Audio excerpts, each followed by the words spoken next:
আলহামদুলিল্লাহ নাহমাদুহু ওয়া নুসাল্লি আলা রাসূলিল কারীম। দ্বিতীয় নম্বর ক্লাসে আপনাদের সকলকে স্বাগতম।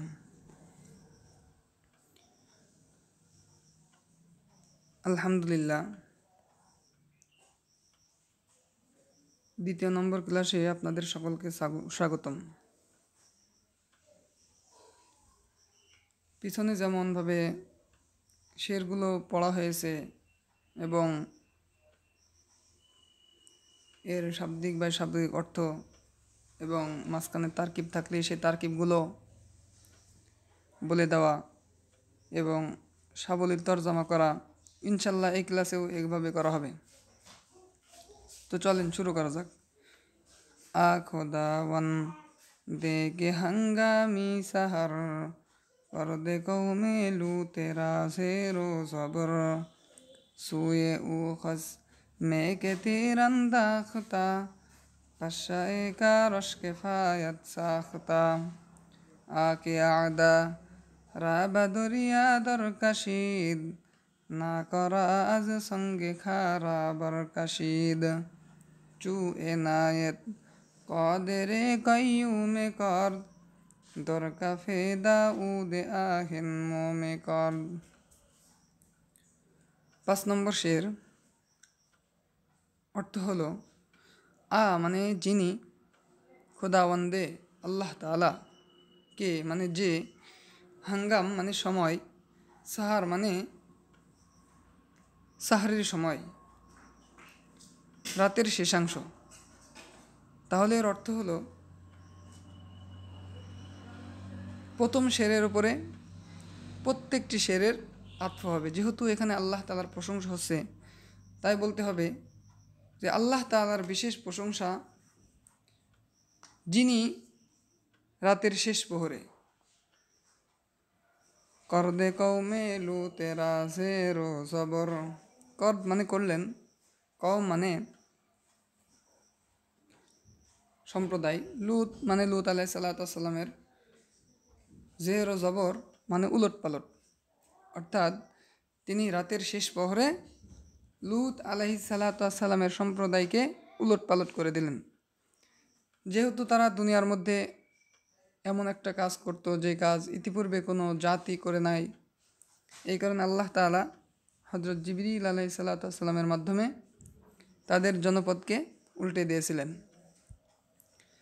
তাফসিরের বিভিন্ন কিতাবে বর্ণিত আছে যে তাদের সংখ্যা 4000 ছিল। কোনো কোনো কিতাবের মধ্যে 4 লাখ সৈন্যের কথাও বর্ণিত আছে। এটাই বিশুদ্ধ মত। আর তাদের জনপদ কোথাও 4টার কথা বলা হয়েছে, কোথাও 5টার কথা বলা হয়েছে, তবে 4টার কথাটাই বেশি শক্তিশালী মনে হয়। 6 নম্বর শের সুয়ে উ খসমে কে তেরন্দাখতা পাশায়ে কা রশকে ফায়াত সাখতা। সুয়ে মানে দিকে, উ মানে তার, খসমে, খসমুন মানে হলো শত্রু, কে মানে যে, তীর মানে তীর, আন্দাখতা মানে নিক্ষেপ করা।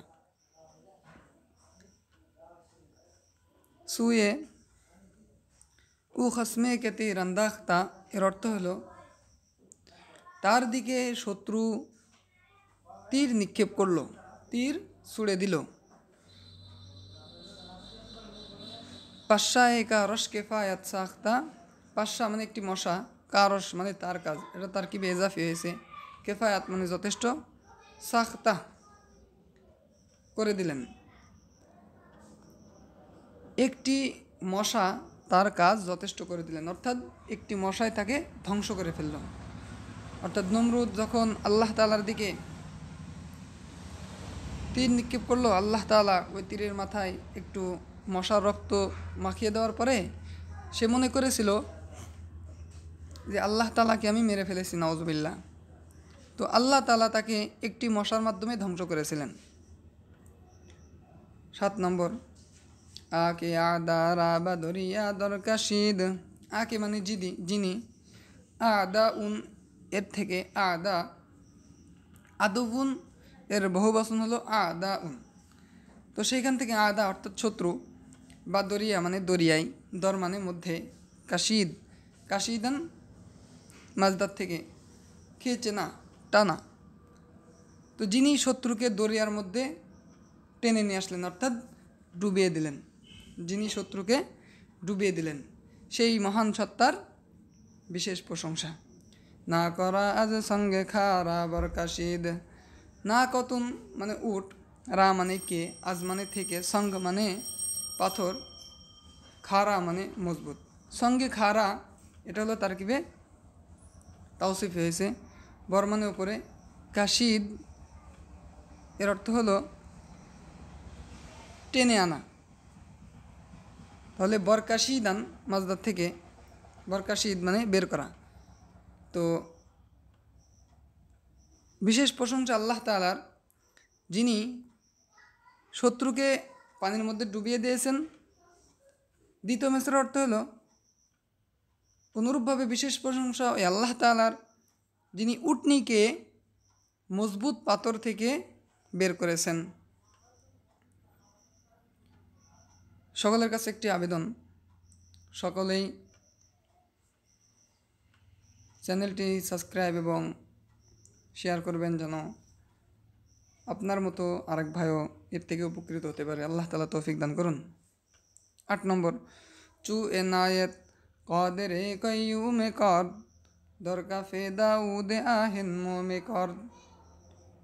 চু মানে যিনি, এনায়েত মানে সাহায্য, কদের মানে মহান শক্তিশালী, কয়ুম মানে রক্ষাকারী, কর মানে করলেন। যখন তিনি অনুগ্রহ করলেন, কে? মহান ক্ষমতাধর রক্ষাকর্তা। তাহলে অর্থটা হবে এভাবে যে মহান ক্ষমতাধর রক্ষাকর্তা যখন